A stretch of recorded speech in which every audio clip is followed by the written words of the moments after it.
Oi galera, seja muito bem-vindo ao primeiro Code Review, que é um espaço aqui no meu canal onde eu reviso meus projetos de programação. O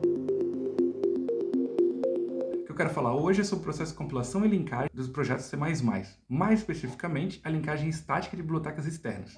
Para isso eu vou usar um projeto do meu jogo em desenvolvimento, que é o Pig's Castle. Para quem não conhece, tem um vídeo aqui no canal, que é o primeiro devlog que eu fiz, que vocês conseguem ter uma ideia do que o projeto se refere. O projeto usa a biblioteca SDL para fazer toda a parte de gráficos e som do jogo. Enfim, fazendo uma revisão básica aqui do processo de compilação em C++, basicamente, um arquivo CPP, ou um conjunto de arquivos CPP que você tem no seu projeto, vai passar por uma etapa primeiro de pré-processamento, cada arquivo CPP vai passar por essa etapa, e essa etapa vai resolver os defines, includes, fazer toda a manipulação textual e gerar um arquivo para o próximo passo do processo de compilação, que é o processo de compilação e montagem. Esse processo, o compilador vai pegar todos esses arquivos, vai gerar um arquivo novo em assembly e em seguida um arquivo objeto, que no Linux é a extensão .o, geralmente, que já é um arquivo binário, na verdade. E, finalmente, no fim de todos esses processos de compilação para cada CPP, vai ter uma sequência de arquivos .o, arquivos objetos, esses artefatos vão ser juntados, né, unidos, num processo chamado de linkagem. Nesse processo chamado de linkagem estática, o compilador pega todos esses arquivos e gera um executável final, que é o executável que finalmente o usuário vai executar no seu computador. O objetivo aqui desse vídeo não é fazer uma aula sobre o processo em si, é, assumindo que você sabe esse processo, mostrar um pouco dele na prática, dentro do contexto do meu jogo, como que funciona esse processo de linkagem com a biblioteca SDL. Porque eu vejo muita gente com algumas dúvidas e eu acho que esse vídeo pode ajudar. Mas se vocês quiserem saber um pouco mais sobre a parte teórica do processo de compilação e linkagem, tem um vídeo muito bom, uma sequência de aula, na verdade, do Tarcísio Crócamo. Eu vou deixar aqui na descrição do vídeo, dá uma olhada lá, é muito bom. Mas o que eu quero fazer aqui nesse vídeo é mostrar esse processo de compilação no contexto do Pig's Castle, no contexto do projeto. Na verdade, o projeto usa uma ferramenta chamada CMake para auxiliar todo esse processo de compilação, mas eu quero dar um passo para trás, digamos assim, e mostrar como seria compilar esse projeto sem a ferramenta, sem IDE, sem Visual Studio, nem Makefiles, nada do tipo. Só chamando o compilador e as opções mesmo. Para isso, vamos precisar compilar e linkar todos os arquivos na mão. E eu vou fazer isso aqui no Linux, como exemplo, e eu vou passo a passo mostrando os comandos para vocês. A primeira etapa é a gente compilar todos os arquivos CPP para gerar os arquivos objeto, aqueles que eu falei lá atrás.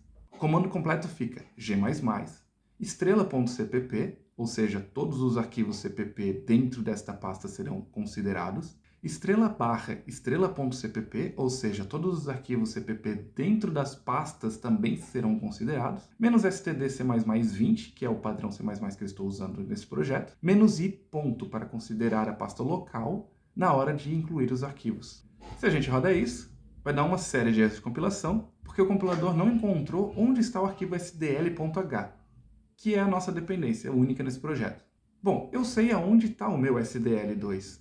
Está na pasta USR, include STL2, porque foi onde o meu sistema operacional instalou esse pacote. Eu instalei pelo gerenciador de pacotes do meu sistema operacional, aqui no caso Linux. Só por curiosidade, eu posso mostrar isso buscando o arquivo no meu sistema mesmo. Eu estou usando o comando locate, mas daria para usar o find também, enfim. Então eu dou um locate sdl.h e...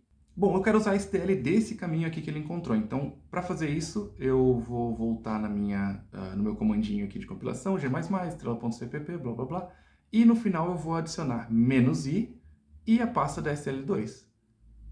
Se eu executar isso, temos outro erro de compilação. Na verdade, esse erro, undefined reference, é um erro típico da etapa de linkagem.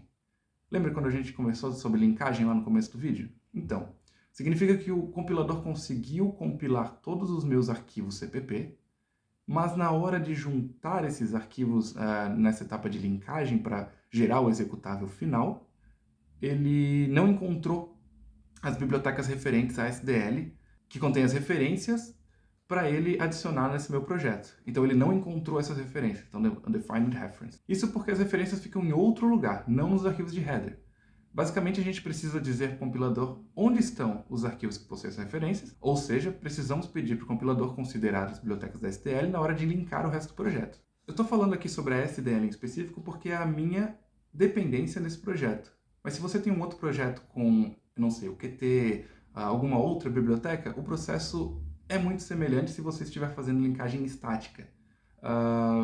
Mesmo no Windows, Linux, esse processo é muito semelhante. Claro que os comandos vão ser diferentes, mas o mais importante aqui é você ter essa noção de como o processo de compilação funciona e fazer isso na mão, porque depois, quando você quiser usar alguma ferramenta, por exemplo, Makefiles ou até o próprio Visual Studio para fazer a configuração na própria IDE, você tem esse conhecimento para se virar lá dentro. Bom, os arquivos da biblioteca ficam no local padrão onde ela foi instalada. No caso de você ter instalado algum gerenciador de pacote, como foi no meu caso, elas ficam em algum lugar padrão do sistema. No Linux, elas têm um nome padrão também, que é lib, aí o nome da biblioteca, .a.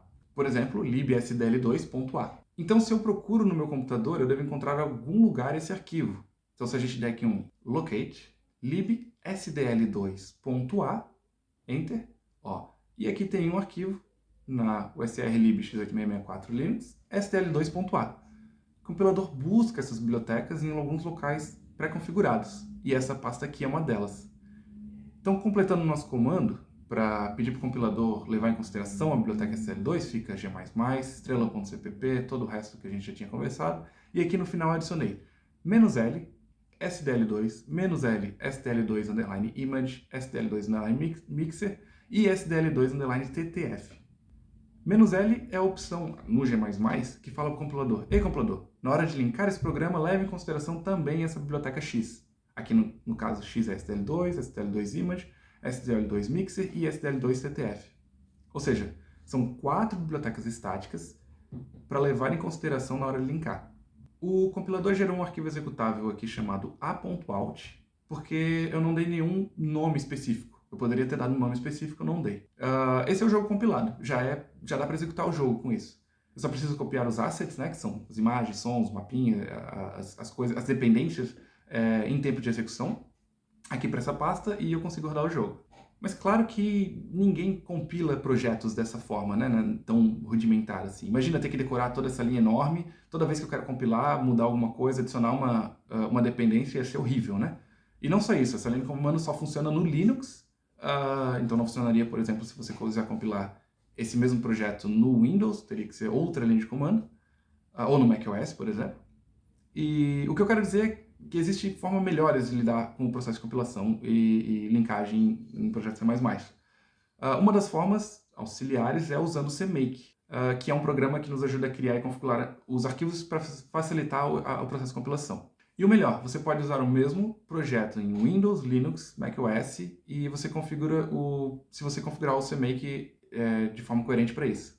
Aqui no Pixcastle eu estou usando o CMake, o projeto usa o CMake. Claro que no vídeo eu quis fazer um processo um pouco mais rudimentar para explicar o processo de compilação um pouco mais, ou dar um exemplo de processo de compilação um pouco mais cru, mas essa última etapa do vídeo eu quero mostrar como que seria esse mesmo processo de compilação usando a ferramenta do CMake, com todas as opções padrões, né? Se vocês tiverem interesse em mais conteúdo sobre CMake, eu posso fazer outro vídeo para isso, mas deixa um comentário aqui embaixo. Então, para compilar o projeto usando CMake, eu vou fazer a sequência de comando mkdir build, cdbuild cmake : que vai executar o CMake na pasta que contém o arquivo de configuração do CMake, e finalmente cmake -build. Isso vai fazer o processo de compilação com todas as opções padrões aqui que o CMake escolheu para mim. E nota que eu não falei nada sobre eu estar usando STL, ou sobre estar no Linux, ou nenhuma outra opção, porque todas essas configurações já estão dentro do arquivo do CMake, de configuração do CMake, que eu vou mostrar daqui a pouquinho. Essa é a vantagem, porque agora em qualquer outra pessoa com qualquer outro sistema operacional pode usar esses mesmos comandos sem se preocupar com os detalhes de passar as flags certas ali para a etapa de compilação. É uma das vantagens de usar CMake. Mostrando um pouco sobre como o CMake funciona, ou pelo menos como ele está funcionando aqui no projeto do Pixcastle, eu tenho esse arquivo chamado cmakes_list.txt. Esse arquivo é o arquivo que o CMake está lendo, e logo em cima aqui, vejam, tem uma chamada para find package, pedindo para o CMake procurar bibliotecas da SDL. Se eu rolar um pouco mais para baixo, eu estou falando para o CMake aqui linkar o executável de nome PigsGame com todas as bibliotecas da SDL. Cada biblioteca tem suas peculiaridades de configuração e cada projeto também. Mas eu espero que esse vídeo ajude vocês a entender um pouquinho mais sobre o processo de compilação de forma geral. Se tiverem dúvidas ou sugestão para o próximo vídeo, deixem um comentário aqui embaixo. Eu vou ficando aqui e até a próxima.